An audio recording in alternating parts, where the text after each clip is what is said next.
Welcome back to our channel Sahu health hub. मैं doctor Kamlesh Sahu. दोस्तों, आज हम लोग किडनी सीरीज का पहला वीडियो बना रहे हैं। दोस्तों, सबसे पहले तो हम लोग जानते हैं पीयूजेओ होता क्या है। सबसे पहले जानेंगे पेल्विक यूरेट्रिक जंक्शन ऑब्स्ट्रक्शन होता है। ये मतलब जहाँ पर किडनी से यूरेटर निकला हुआ होता है, वहाँ का जो जंक्शन होता है, जहाँ से यूरेटर और किडनी जुड़ी हुई होती है, तो वहाँ पर एक ब्लॉकेज बनने लगता है, जिसकी वजह से पेशेंट को बहुत सारी प्रॉब्लम को फेस करना पड़ता है।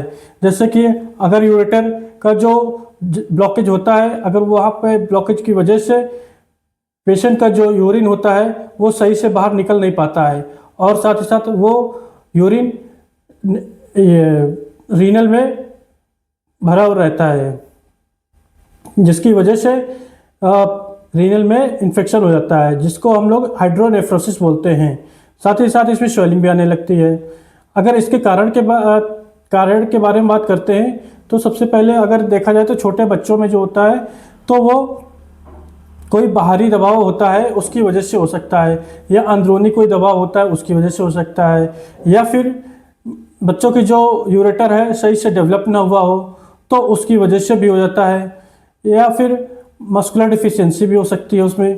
तो इसकी ऐसे कई सारे कारण हैं जिसकी वजह से ये हो जाता है।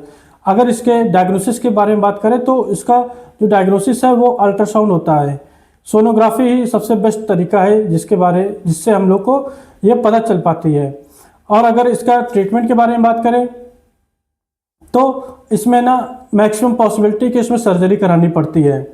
तो ये सर्जरी ओपन सर्जरी होती है या फिर लैप्रोस्कोपिक होती है।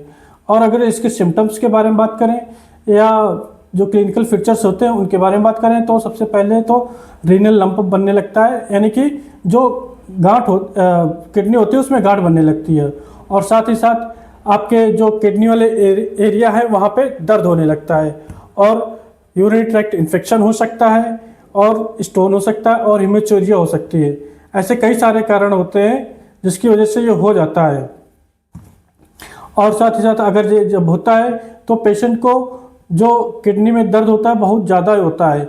इसके अगर ट्रीटमेंट के बारे में बात करते हैं तो इसमें जो सिम्प्टोमेटिक ट्रीटमेंट होता है, और बाकी तो इसमें मैक्सिमम पॉसिबिलिटी रहती है कि सर्जरी ही करवानी पड़े। थैंक यू, धन्यवाद। ऐसी जानकारी प्राप्त करने के लिए मेरे चैनल साहू हेल्थ आपको सब्सक्राइब कीजिए, लाइक कीजिए, शेयर कीजिए, कमेंट्स कीजिए। धन्यवाद।